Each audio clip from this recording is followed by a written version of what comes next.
રાજકોટમાં જેતપુર હાઈવેની ઢીલી કામગીરીને લઈને વિરોધ થઈ રહ્યો છે। કોંગ્રેસના કાર્યકરો દ્વારા રોડ પર દેખાવો અને ચક્કાજામ કરવામાં આવ્યો। ગોકળ ગતિએ ચાલતી રોડની કામગીરીને લઈને કોંગ્રેસે વિરોધ નોંધાવ્યો છે। વિરોધને લઈ પોલીસ અને કોંગ્રેસના કાર્યકરો વચ્ચે ઘર્ષણ છે। પોલીસે વિરોધ કરનાર કોંગ્રેસના કાર્યકરોની અટકાયત કરી છે। કોંગ્રેસે રોડ નહીં તો ટોલ નહીંના નારાને સૂત્રોચ્ચાર કર્યા।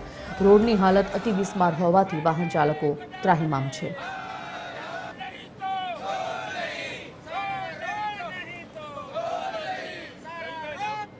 રાજકોટ જેતપુર હાઈવેનું કામ છેલ્લા ઘણા વર્ષોથી ચાલુ છે, જેને લઈ અવારનવાર ટ્રાફિક જામની સમસ્યા સર્જાય છે અને લોકોને મુશ્કેલીનો સામનો કરવો પડે છે, પરંતુ કોઈ નક્કર ઉકેલ આવતા ન આવવાથી આજે કોંગ્રેસ દ્વારા રાજકોટ ગોંડલ હાઈવે ઉપર ચક્કાજામ કરવામાં આવ્યું હતું। તેના દ્રશ્યો દેખાડવામાં આવીશ કે કઈ રીતના ચક્કા। શું નામ આપનું? ધરમભાઈ કાંબલિયા। મુશ્કેલી છે હાઈવે ઉપર? રોજબરોજની ઘણા ટાઈમથી આ સંઘર્ષ ચાલુ છે। એ જ પરિસ્થિતિ છે, એટલા માટે કે જ્યાં સુધી સારો રોડ નહીં ત્યાં સુધી ટોલ ન ઉઘરાવે, એક જ અમારી માંગણી છે। કઈ રીતના વિરોધ કરી રહ્યા છો? રોજ અમે કલેક્ટર પાસે પણ ગયા છીએ, NHI પાસે ગયા છીએ અને આજે અમે ચક્કાજામ કરવા જઈ રહ્યા છીએ। રોહિત રાજપૂત પણ આપણી છે। શું રોહિતભાઈ, શું વિરોધ છે, શું માંગણી છે? આ રાજકોટ જેતપુર હાઈવે ઉપર જે દરરોજની વાહન ચાલક માટે માથાનો દુખાવો સમાન બન્યો છે। રાજકોટ જેતપુર નામ સાંભળતા વાહન ચાલકોને માથાનો દુખાવો ઉપડી જાય। ગઈકાલે કેન્દ્રીય મંત્રી શિવરાજસિંહ ચૌહાણ આવ્યા, એને જુનાગઢની અંદર માર્મિક ટકોર કરી। હવે જો બહારના પૂર્વ મુખ્યમંત્રી, કેન્દ્રીય મંત્રી આપણા રોડની કદર કરી જાય તો સ્થાનિક ચૂંટાયેલા પ્રતિનિધિ ક્યાં છે? કેન્દ્રીય મંત્રી દરરોજ જયાથી જાય, અનેક ધારાસભ્યો, અનેક સાંસદો આ રોડ ઉપર જાય। શા માટે હાઈવે ઉપર લોકોને કઈ ફાયદો નથી થતો? દરરોજની માથાના માથે દુખાવો સમાન, એમ્બ્યુલન્સો ફસાઈ જાય, અકસ્માતોની હારમાળા, બિસ્માર રસ્તાઓ, ખાડાઓ, કોઈ જાતનું સોલ્યુશનની માત્ર કામગીરી કરો એ કાગળ ઉપર, ગ્રાઉન્ડ ઉપર કાંઈ છે જ નહીં। અને નીતિન ગડકરી જે લોકસભાની અંદર બહુ મોટી મોટી સુફિયાની વાતો કરે, વાતોમાં અને વાસ્તવમાં ઘણો બધો ફરક હોય છે। એકવાર નીતિન ગડકરી જેને કહે આવો રાજકોટ જેતપુર હાઈવે ઉપર, તમને ખબર પડે તમે જે ટોલ વસૂલી રહ્યા છો એ બિનકાયદેસર છે। અમારું એક જ સૂત્ર છે, જ્યાં સુધી રોડ નહીં ત્યાં સુધી ટોલ નહીં। આની આગેવાન પણ છે। શું નામ આપનું?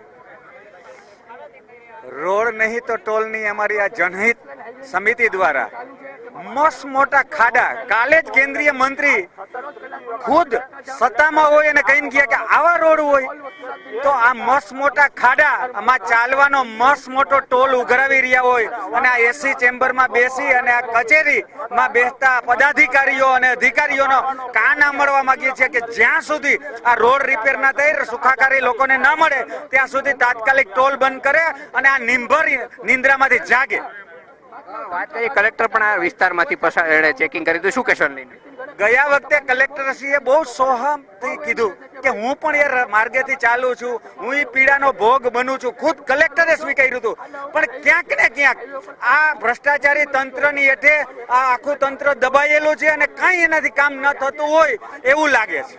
આની આગેવાન પર છે પરબતભાઈ, શું કહેશો, શું મુશ્કેલી હતી? જે રીતના રાજકોટ રોડની બિસ્માર હાલત છે, આ ત્રીજી વખત તંત્રને ઢંઢવાનો પ્રયાસ, રોડ નહીં તો ટોલ નહીં, કોઈ પણ સંજોગોમાં ટોલ ઉઘરાવવાનું બંધ કરી અને લોકો જે હાલાત ભોગવી રહ્યા છે, 5-5 કલાકનો સમય જાય છે, જ્યાં 1.5 કલાકની અંદર 5 કલાકનો સમય જાય છે।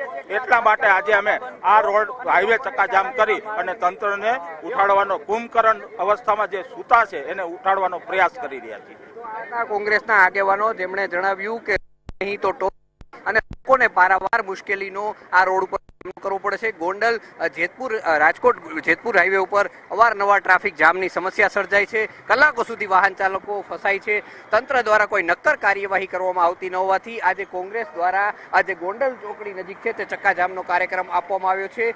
ચુસ્ત પોલીસ બંદોબસ્ત પણ તૈનાત કરી દેવામાં આવ્યો છે। જ્યારે ચક્કાજામ કરવામાં આવશે ત્યારે કોંગ્રેસી આગેવાનોની ડિટેન પણ કરવામાં આવશે, પરંતુ છેલ્લા ઘણા વર્ષોથી આ રોડનું કામ ચાલુ છે અને પારાવાર મુશ્કેલીનો લોકો સામનો કરી રહ્યા છે, પણ તંત્ર દ્વારા કોઈ નક્કર ઉકેલ ન લાવવામાં આવતો કોંગ્રેસ દ્વારા આજે ચક્કાજામનો કાર્યક્રમ કરવામાં આવ્યો હતો। કેમેરામેન રવિ ચાવડા સાથે રવિ મોટવાણી, TV 13 રાજકોટ।